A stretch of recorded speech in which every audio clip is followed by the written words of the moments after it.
Yo, magandang araw mga pare ko. So sa araw na ito ay ituturo ko sa inyo kung paano nga ba ang magpaandar ng ating marine diesel engine. So sa video na ito mga pare ko ay ituturo ko sa inyo kung ano nga ba ang mga factors na ating i-consider bago natin paandarin yung ating marine diesel engines. So kung interesado kayo sa video na ito mga pare ko ay huwag niyong kalimutang mag-like and mag-subscribe sa channel na ito. So ayun na nga mga pare ko, unang factor na ating i-consider sa pagpapaandar ng ating marine diesel engine ay yung ating fuel oil. So dito sa barko namin mga pare ko, ginagamit naming fuel oil is yung ating automotive diesel oil. So hindi nito kailangan mga pare ko ng preheating since crudo itong ating ginagamit dito mga pare ko, at hindi ito yung tinatawag nating bunker fuels na malapot kung saan kailangan pa ng preheating mga pare ko para makuha natin yung tamang viscosity nito sa ating combustion. So ito mga pare ko, ginagamit natin is yung automotive diesel oil or yung crudo. So automatic mga pare ko, pwede na itong i-diretso sa ating mga makina. So kasunod na factor mga pare ko na ating i-consider dito sa ating pagpapaandar ng makina is yung ating cooling system. So kadalasan mga pare ko, mostly sa lahat ng barko ginagamit na cooling system is yung ating tubig or seawater cooling system. So nung nakaraan mga pare ko, ginagamit diretso sa ating makina is yung ating seawater cooling system.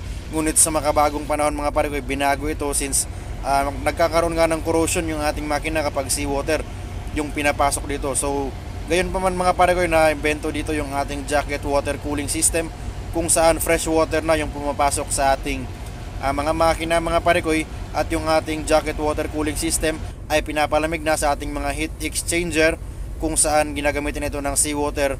At ito na nga mga pare ko, na pag nakikita nyo lumalabas dito sa ating outboard, ito yung seawater mga pare ko na nagpapalamig sa ating jacket water cooling system.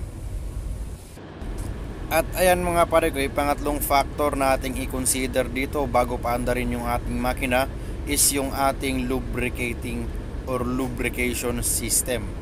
So dito mga pare ko, check muna natin ngayon itong ating sump tank kung ilan na nga ba yung sounding dito mga pare ko, kung ito nga ba ay nasa tamang sounding pa upang mapagana o umandar ng maayos yung ating makina at hindi ito mag-iinit mga pare ko kung kulang man yung ating laman ng ating sump tank. So etong ating makina mga pare ko ay mayroon itong 4,000 horsepower. So ayon sa manual mga pare ko, equivalent na laman na dapat sa ating sump tank mga pare ko ay nasa 30 cm. So ito mga pare ko, mapapansin nyo 50 cm, 40 cm, at kasunod na guhit mga pare ko itong ating 30 cm. So ayan mga pare ko, pinunanasan ko ng konti, nakikita nyo naman yung guhit sa ating 30 cm na equivalent mga pare ko is na sa bawat tatlong guhit o 3 cm mga pare ko ay equivalent siya sa isang drum ng lubricating oil. So ibig sabihin mga pare ko, nasa 30 cm natin, mayroon tayong 10 drum dyan mga pare ko, or equivalent sa ating 2,000 liters na lubricating oil. So hindi nalingid sa kaalaman ng lahat mga pare ko na yung ating lubricating system dito ay ang nagbibigay ng lubrication sa lahat ng moving parts ng ating loob ng ating makina mga pare ko. So lastly mga pare ko, isang factor kung saan kailangan natin mga pare ko upang mapaandar yung ating mga makina is yung ating compressed air system or starting air system. At ayan mga pare ko, binuksan na natin yung barbula para sa busina ng barko. At bubuksan naman natin mga pare ko yung isang barbula para sa ating air clutch sa ating governor air mga pare ko. So once na nabuksan na natin ito mga pare ko, so pwede nang makontrol sa taas yung ating galaw ng ating makina mga pare ko. At dito naman ay bubuksan na natin yung ating lube oil prime pump. So bubuksan din natin dito mga pare ko yung ating charging valve para sa ating air tank mga pare ko, para makapasok dito yung hangin na sinusupply ng ating air compressor. So nakita nyo kanina mga pare ko na binuksan ko na yung lube oil prime pump para makapagbigay na siya ng pre-lubrication doon sa ating mga makina. So dito naman mga pare ko, i-on na natin yung dalawang push button ng ating Z-filler para ma-control na mga pare ko or mabuksan na doon yung ating lubrication system.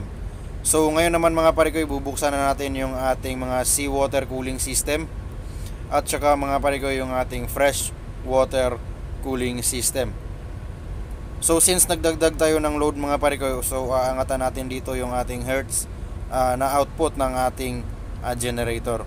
So bubuksan din natin mga pare ko yung dalawang air compressor natin para hindi maubusan ng hangin yung ating air tank mga pare ko or yung ating air bottle. So ayan, bubuksan na natin mga pare ko yung ating panel board dito sa ating main engine at saka sa ating auxiliary generator.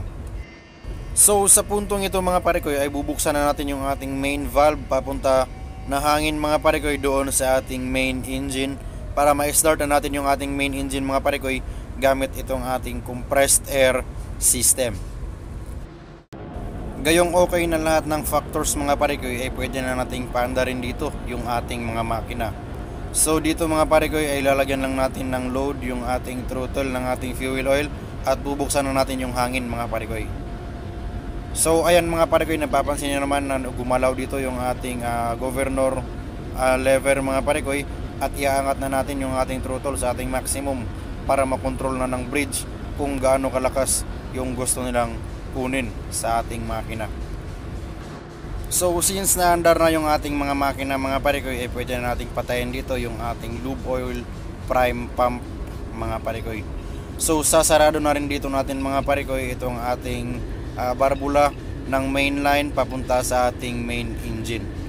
So ayan na mga pare ko, napaandar na natin yung ating mga makina. So ang gagawin na lang natin ngayon mga pare ko ay i-check natin lahat ng parameters dito kung nasa tamang pressure ba sila at nasa tamang temperature. So ngayon mga pare ko ay lalagyan lang muna natin ng lubrication mga pare ko itong ating mga spring ng ating fuel injection pump. So ayan, lalagyan natin lahat ng lubrication para suwabe mga pare ko yung galaw dito mga pare ko at hindi ito mag-stuck. Kasi kadalasan mga pare ko pag nawalan ito ng lubrication ay mag-i-stuck ito mga pare ko, mag-i-stuck up ito at mahirapan tayong galawin yung ating fuel pump mga pare ko. At ganoon na rin mga pare ko, sa kabilang makina natin ay lalagyan din natin ng lubrication lahat ng ating fuel injection pump dito.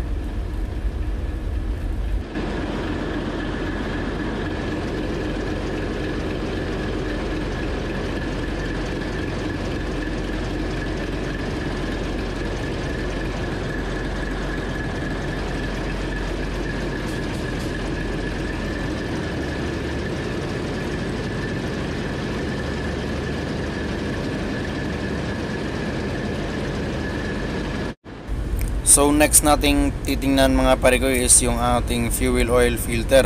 So kalikutin natin ito mga pare ko, titingnan natin, magpapalabas tayo ng kaunting crudo mga pare ko para makita naman natin kung nag-airbound ba dito yung ating crudo. So dito mga pare ko, mayroon tayong bleeding valve dito. So bubuksan lang natin at maglalabas tayo ng crudo mga pare ko. Kung solid naman yung labas dito mga pare ko, ibig sabihin na walang hangin na nakahalo dito sa loob ng ating fuel filter. So ayan mga pare ko, bubuhusan lang natin ng crudo para makita natin. So pansin naman natin mga pare ko na solid naman yung laman dito. So ibig sabihin na walang halong hangin mga pare ko yung loob ng ating fuel oil filter. So ganun na rin dito sa kabilang filter mga pare ko. So maglalabas din tayo ng crudo dito para makita naman natin kung nag-airbound ba yung loob ng ating fuel oil filter. So bubuksan lang natin ito mga pare ko, katulad sa ginawa natin doon sa kabila, itong ating bleeding valve. So ayan mga pare ko, makikita nyo na solid dito yung labas, yung discharge ng ating crudo. So ibig sabihin mga pare ko, isang ayos na indikasyon na yung loob ng ating fuel oil filter ay walang lamang hangin mga pare ko.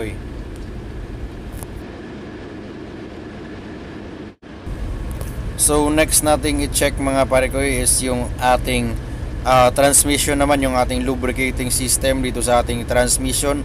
Kung nasa tamang sounding pa ba ito mga pare ko, para maiwasan din natin yung mga pagkasira dahil sa friction kung naubusan man ito ng langis mga pare ko. So i-check natin dito mga pare ko yung tamang level nito para makita natin mga pare ko na nasa tamang andar dito yung ating transmission kung sakaling ika-clutch on man ito doon sa ating bridge. So since nasa tamang sounding naman mga pare ko, dito yung ating transmission. So ngayon ay iikutin na lang muna natin itong ating filter mga pare ko para sa ating hydraulic hydraulic 68 yung ating ginagamit dito mga pare ko. So ayan, doon naman tayo sa kabila mga pare ko, ganoon din yung gagawin natin. Iikutin lang muna natin mga pare ko itong ating filter dito, at pagkatapos nating ikutin ito mga pare ko ay check din natin mamaya yung sounding ng ating hydraulic sa loob ng ating transmission mga pare ko. At ayan, andito na tayo sa kabila mga pare ko. So ngayon ay check na natin or isa-sounding niya natin sa kanyang sounding stick mga pare ko yung tamang level ng ating hydraulic sa loob ng ating transmission. So kagaya lang ng kanina mga pare ko, kung sakaling kulang ito ay dadagdagan natin, at kapag insakto naman mga pare ko ay ibig sabihin na nasa tamang andar yung ating transmission dito mga pare ko, at wala tayong pwedeng ikaba since tama naman yung ating lubrication dito. So mapapansin nyo mga pare ko, may dalawang guhit tayo dito. So yung pinakamataas na guhit mga pare ko dito sa bahaging itaas na ito. So ito ngayon yung ating high level mga pare ko, at dito naman sa baba yung ating low level. So kadalasan mga pare ko, bago natin pandarin yung ating ginagana yung transmission, ay yung level ay nasa itaas, at kapag na-under na or naka-clutch on na dito yung ating transmission, ay bumababa yung level mga pare ko sa pangalawang guhit. Since na si-circulate na nga mga pare ko yung laman ng ating transmission sa lahat ng kanyang bibigyan ng lubrication.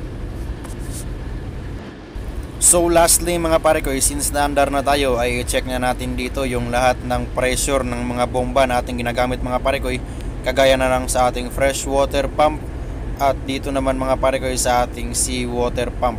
So ayan mga pare ko, may guhit yan, may palatandaan na dyan yung ating pressure. So nasa tamang pressure naman mga pare ko, so wala tayong dapat na ipangamba since nasa tama naman yung takbo ng ating mga bomba dito mga pare ko. So ganun na nga mga pare ko, ganun lang kasimple kung paano magpaandar ng ating marine diesel engine. So dapat lang talaga mga pare ko, nasusundan natin yung mga procedures dito at yung mga factors na dapat nating i-consider bago natin paandarin dito yung ating marine diesel engines. So hanggang dito na lang ako mga pare ko, naway marami kayong natutunan sa video natin ngayon. At syempre huwag niyong kalimutang mag-comment at mag-subscribe sa ating channel mga pare ko, dahil sa susunod na video natin ay pag-usapan naman natin mga pare ko kung paano patayin yung ating mga makina, at mayroon din tayong mga procedure na sinusunod dito mga pare ko sa pagpapara ng ating mga makina. Salamat sa inyong panonood mga pare ko. God bless sa inyo dyan. Peace.